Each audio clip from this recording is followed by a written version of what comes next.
লোকসকলক দেখি মোৰ বুকুখন খুন্দা মাৰি ধৰিছে। যিকোনো ভিডিঅ' চাইছোঁ, স্ক্ৰল কৰিছোঁ, তেওঁলোকৰ নিউজবোৰ চাই মোৰ চকু পানী ওলাই গৈছে। দুখ লাগিছে দেখি আমাৰ অসমৰ মানুহখিনি এনেকুৱা এটা পৰিস্থিতিত ভুগিব লগা হৈছে। খুব দুখৰ বিষয়। মই এজনী অসমবাসী হৈ ধন্যবাদ দিব ওলাইছোঁ। মই ইয়াত কোনো পলিটিক্সৰ কথা ক'বলৈ যোৱা নাই। মই ক'বলৈ ওলাইছোঁ আমাৰ ৰাইজৰ কথা, মানুহৰ কথা, মানৱীয়তাৰ কথা। অখিল গগৈ ডাঙৰীয়া, তেখেত এজন খুব এক্টিভ পাৰ্চন। তেওঁ প্ৰথমৰ পৰা এতিয়ালৈকে লাগি আছে। তেওঁ নিজেই মানুহৰ ঘৰে ঘৰে গৈ খবৰ লৈছে। তেওঁক মই শতকোটি প্ৰণাম জনাইছোঁ। তেওঁক বহুত বহুত ধন্যবাদ। ইমানখিনি তেওঁ সহায় কৰিছে, তেওঁলোকক বহুত বহুত ধন্যবাদ। যিসকলে কষ্ট কৰিছে তেওঁলোকৰ নাম ল'বই লাগিব। আজমল ডাঙৰীয়াই যিখিনি কৰি দেখালে তেওঁক শতকোটি প্ৰণাম জনাইছোঁ। তেওঁক বহুত বহুত ধন্যবাদ দিছোঁ। আপুনি ইমানখিনি বান সাহাৰ্য দিয়াৰ বাবে বহুত বহুত ধন্যবাদ। আপুনি এজন বহল অন্তৰৰ মানুহ, সেইবাবে আপুনি ইমানখিনি দিব পাৰিছে। বহুত মানুহৰ থাকিও দিব নোৱাৰে, আপুনি দিছে, তাৰ বাবে বহুত বহুত ধন্যবাদ। শতকোটি প্ৰণাম জনাইছোঁ। আপোনাৰ সুস্বাস্থ্য কামনা কৰিছোঁ। সদায় ভালে থাকক, ভগৱানৰ ওচৰত প্ৰাৰ্থনা কৰিছোঁ। ক'বলৈ মোৰ ভাষা নাই আপোনাক। ভগৱানে আপোনাক ভালে ৰাখক, সুস্থ ৰাখক। মন্ত্ৰী বিমল বৰা ডাঙৰীয়া, তেখেতেও বহুতখিনি কষ্ট কৰিছে। তেওঁ নিজেই পানী বটল দাঙি দাঙি নি দিছেগৈ। যিখিনি কাম সাধাৰণ ৰাইজে কৰি আছে সেইখিনি চাগৈ চৰকাৰৰ সাহাৰ্যতকৈ বহুত ওপৰত। কোনোবাই নিজৰ গাড়ী, কোনোবাই ট্ৰেক্টৰ, কোনোবাই ট্ৰাকেৰে, কোনোবাই বলেৰো পিকআপেৰে, এনেকৈ যোনে যেনেকৈ পাৰে সহায় কৰিবলৈ চেষ্টা কৰিছে। তেওঁলোকে গৈছে, সহায় কৰিছে, কোনোবাই নাৱেৰে গৈছে। দেখি সঁচাই ভাল লাগিছে। ইমান মানে কি ক'ম, ক'বলৈ মোৰ ভাষা নাই। দেখি মোৰ সঁচাই ভাল লাগিছে।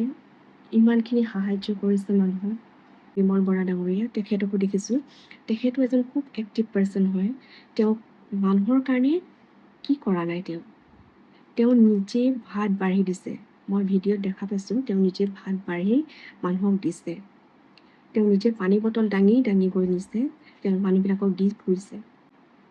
সঁচাই ক'ব লাগিব বিমল বৰা ডাঙৰীয়া, আপোনাক শতকোটি প্ৰণাম। ভগৱানে আপোনাক সুস্থ ৰাখক আৰু শক্তি দিয়ক ভগৱানে আপোনাক, তাকে কামনা কৰিছোঁ।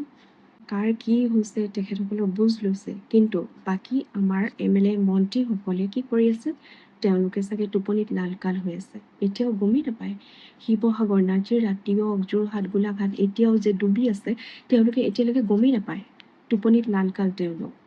আমাৰ চৰকাৰৰ যিকেইজনে কৰিছে তেওঁলোকক আমি নিজে দেখি আছোঁ। বাকী যিসকলে কৰা নাই তেওঁলোকৰ নাম লৈ লাভ নাই, কিয়নো আজিলৈকে তেওঁলোকৰ খবৰেই নাই। আৰু বাকী যিসকলে কৰিছে তেওঁলোকক মই বহুত বহুত ধন্যবাদ দিছোঁ। মন্ত্ৰী বিমল বৰা ডাঙৰীয়া, তেখেতেও বহুত কষ্ট কৰিছে। আমাৰ হিমন্ত বিশ্ব শৰ্মা ডাঙৰীয়া, তেখেতে আহি নিজেই মানুহৰ বুজ লৈছেগৈ, তেখেতে নিজে খবৰ লৈছে। তেখেতক বহুত বহুত ধন্যবাদ।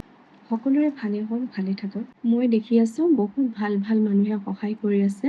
তেওঁলোকক বহুত বহুত ধন্যবাদ। তেওঁলোকক ভগৱানে আৰু শক্তি দিয়ক, তেওঁলোকৰ ভাল হওক, তাকে কামনা কৰিছোঁ। আৰু মই যিকণ পাৰিছোঁ দিবলৈ চেষ্টা কৰিছোঁ মোৰ সামৰ্থ্য অনুযায়ী। ভিতৰৰ ঠাইবিলাকত এতিয়াও পোৱা নাই। যিসকলে বান সাহাৰ্যৰ কাৰণে গৈছে তেওঁলোকক মই এটাই অনুৰোধ কৰিম, তেওঁলোকে যাতে ভিতৰৰ অঞ্চলবিলাকত দিবলৈ চেষ্টা কৰে। আৰু মুখত যিসকলে আগুৰি ধৰে তেওঁলোকক ক'ব যে ভিতৰৰ মানুহখিনিৰ কাৰণে আমি নিবলৈ ওলাইছোঁ।